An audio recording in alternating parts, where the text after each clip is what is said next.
of things going on. So 3 minutes.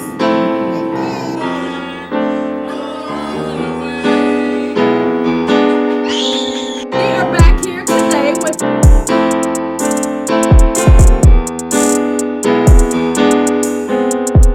Hey everybody, and I am back, and you are here with Sharon with Cherri. And today we're going to talk about this pandemic that we have been going through. I tell you, back when it started last year, February 2020, is going to be a year that nobody will ever forget. A year that devastated the whole world, the whole country. But I tell you, when it started, it wasn't as bad. You know, we were just doing the social distancing and no shaking people's hands and no hugging. But as it progressed on, it got a little worse. And we had to be in the house and stay at home orders and couldn't go out to eat and couldn't go to the movies or things like that. So we all found ourselves staying in the house, except for those that are essential workers. And we send a shout out to all the essential workers, the firefighters and the doctors and the nurses and the home health care and those that in the grocery stores that had to stay on the front line just so we can have the things, the truck drivers, just so we can have the things that we needed in our homes.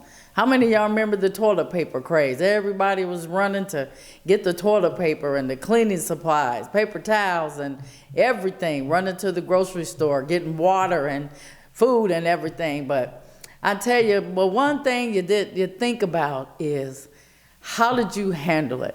I know for me, I didn't have anybody there. I was at home quarantined by myself. I go to work, run to the grocery store. Then I came home, and then it was just me there. And there were days where I thought I was going to go nuts. I was going to go crazy because I didn't have nobody there to talk to. I have my dog, Sadie, and she just listens to me all the time. You know, everything I say, she just looks at me and just licks me, and she just loves me. But it was just me there. And I tell you, it was rough sometimes, rough days. You know, spirits of depression come in, and I didn't feel like being there. And I want to get in my car and just go drive and be somewhere because I didn't want to be by myself. Because I tell you, being by yourself, it's hard sometimes. But so then I had to try to find some ways to handle that. Started to get some books and read, and I tell you, me and Netflix got to know each other really well. Netflix and Hallmark Channel, movies, you know, and then the holidays crept in, and you know, everybody wanted to do the holiday thing, and they were telling everybody, don't travel and don't have big holiday gatherings, and just gather with the people that live in your house or your family. And that was even hard. So, you know, I'd go to my sister's house and stay over there, and that was the only place that I went. But then when I got back home, that loneliness and feeling was there, especially at night. You know, you're at night, at home by yourself. You know, nobody there to talk to and nobody next to you. I'll just say that. Nobody next to you. Somebody had somebody next to them. I didn't have nobody next to me. And I tell you, it was something to go through. A lot of praying. But, you know, I had to learn how to deal with things like that on my own. Phone calls, calling friends up. You know, everybody learned how to Zoom. All of a sudden, Zoom came into effect. FaceTime, Skyping. I don't know, do they still Skype? I don't know. FaceTime and Zooming and video calls and video chats. Everybody was doing the video thing. So that I have found ways to keep myself occupied. But being home and being alone by yourself, it was a journey. It was a journey for me. So there were days when, you know, I wanted to cook, and I'm used to cooking for a lot of people. So I get in the kitchen and wasn't nobody there to cook but just me. So I would just cook, or sometimes I would cook and take it over to my sister's house and let them enjoy it too. But cooking was one thing. Didn't want to do too much cooking because then we had the exercise thing. You know, everybody wanted to go to the gym, and then everything was shut down. Couldn't go to the gym. That's when I learned to get that YouTube in place. turn that YouTube channel on there and find one of them exercise program and move the chair over in the living room and just do it by myself at the house. But it was rough being by yourself, and I know I'm not the only one, but I had to find ways to be creative, to come up with things to occupy me so I wouldn't get down and out and woe is me. Everybody got somebody, but I don't have anybody. So I just learned those challenges on my own. And then the COVID really took an outbreak.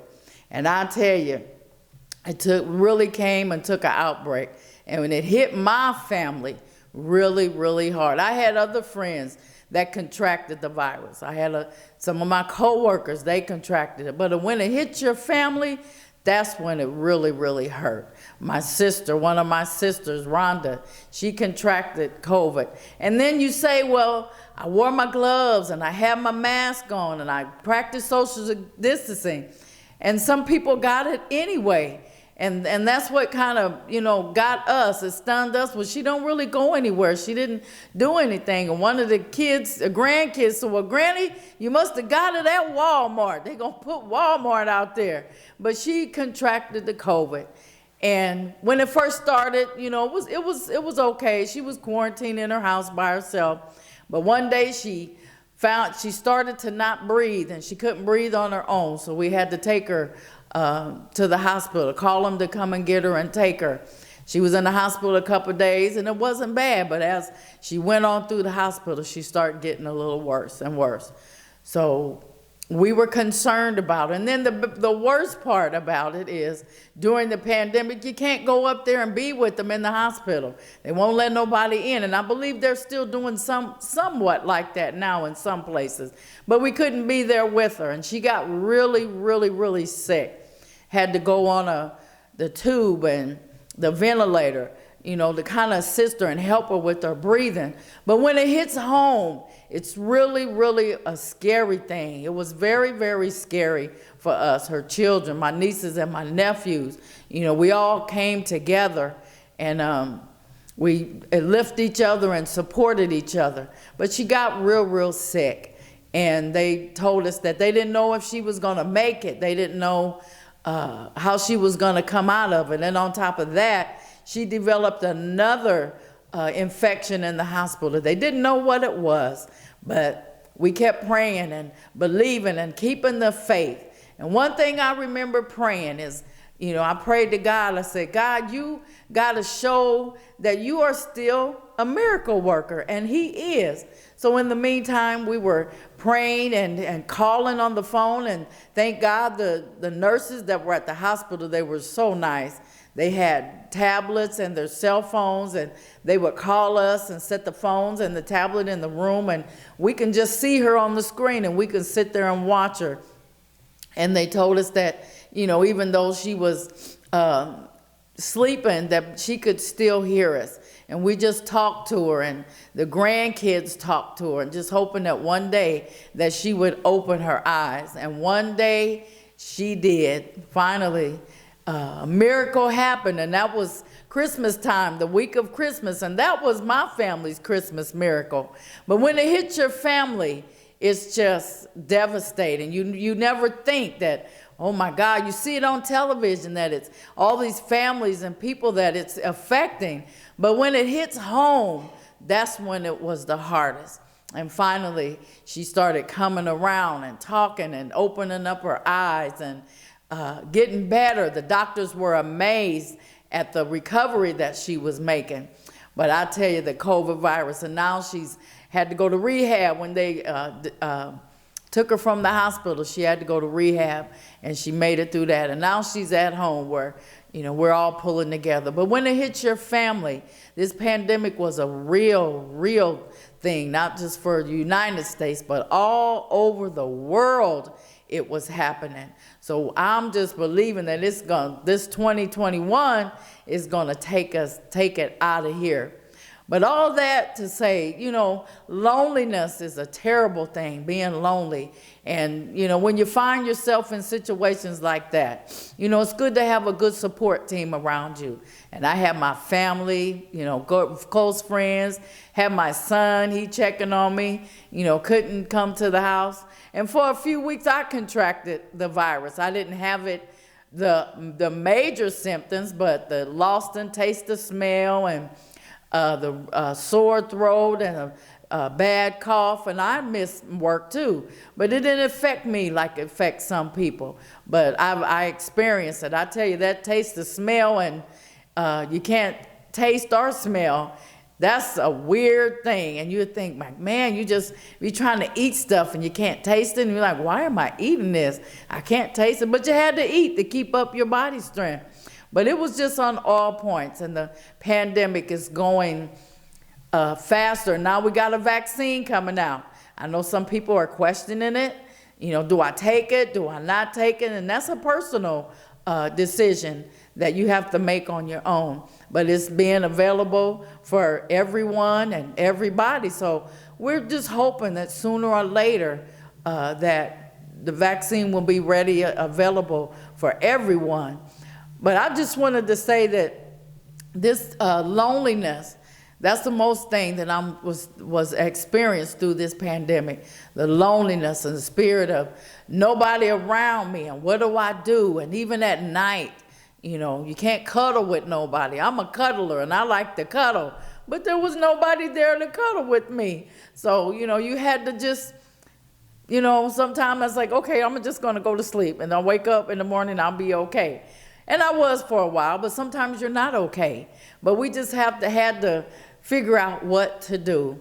So during this pandemic, it was rough. And I know I'm not the only one that it was rough about. So we have to come up with some different ways and different ideas. I'm a book reader, and I've probably read about 5 books during the pandemic because I really love to read.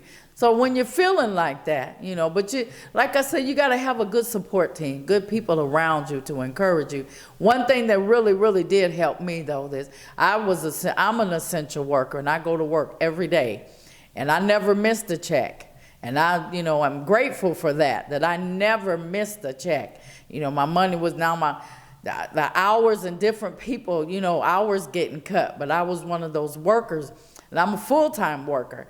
And I never missed a check, but I went to work, and, we had to dress up with the mask, the gown, the gloves, the shoe coverings for a while because we had some outbreaks. The people's different jobs had outbreaks, so we just had to be careful. But I went to work every day, and that's what kind of kept me going when I felt hours of loneliness and didn't feel like being in the house by myself and didn't want to go anywhere. But I went to work, and I, made the time that I was at work last and made it fun and made it okay, encouraging somebody else.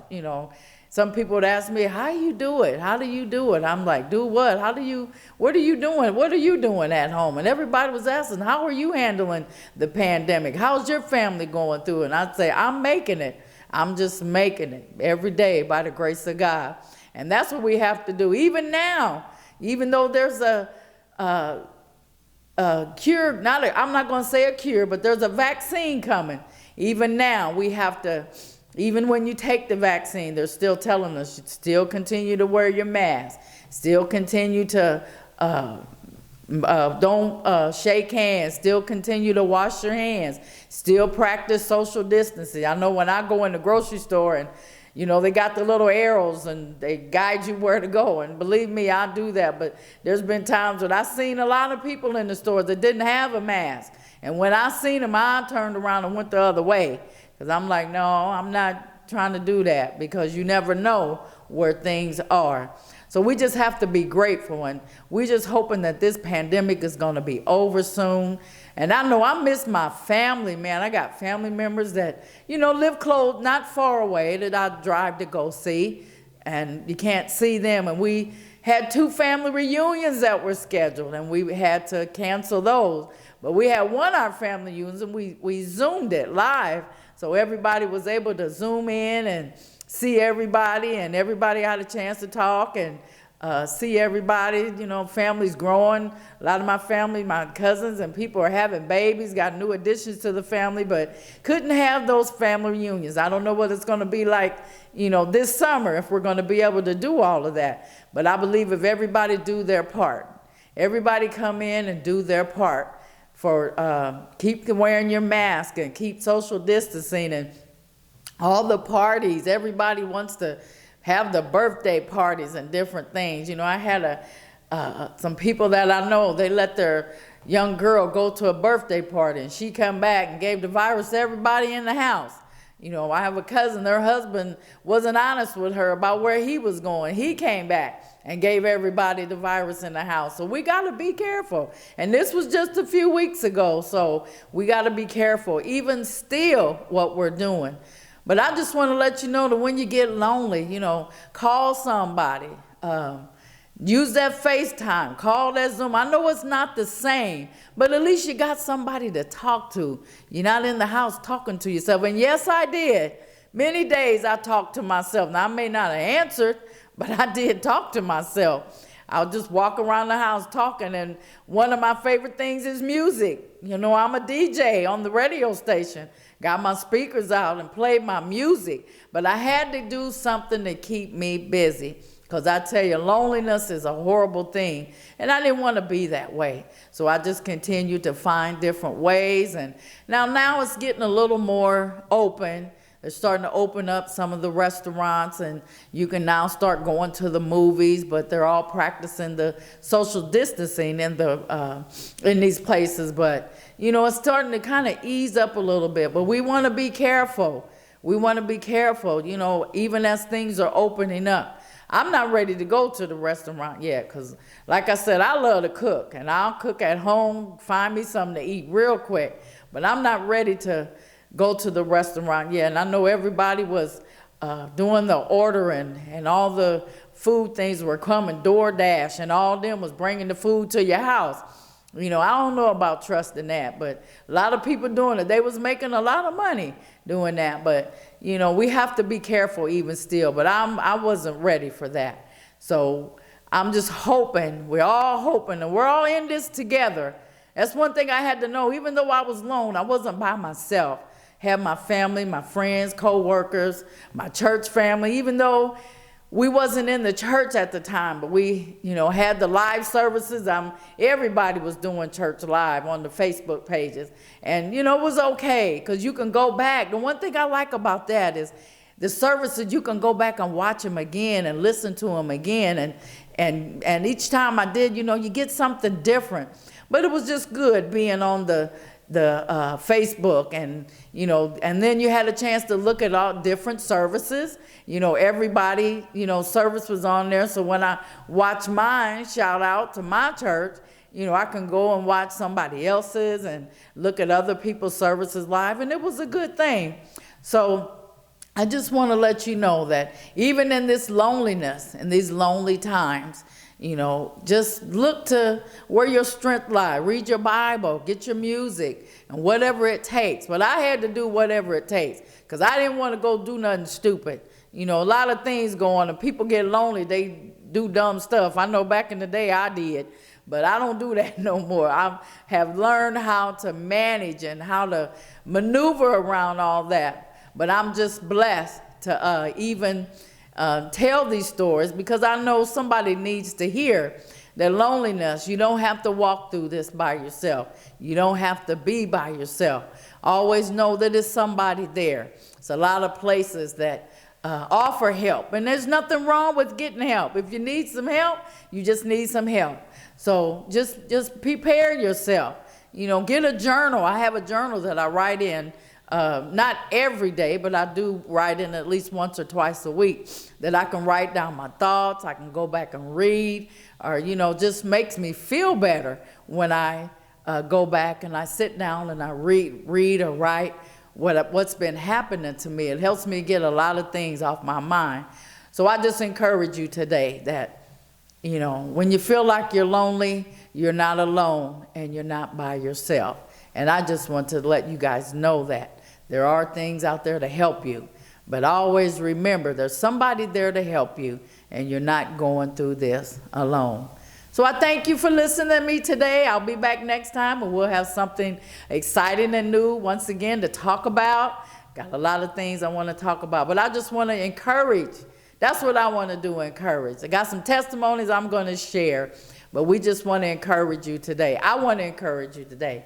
But always remember, when you think you're alone, you're not alone. You're never alone. There's always somebody there for your help.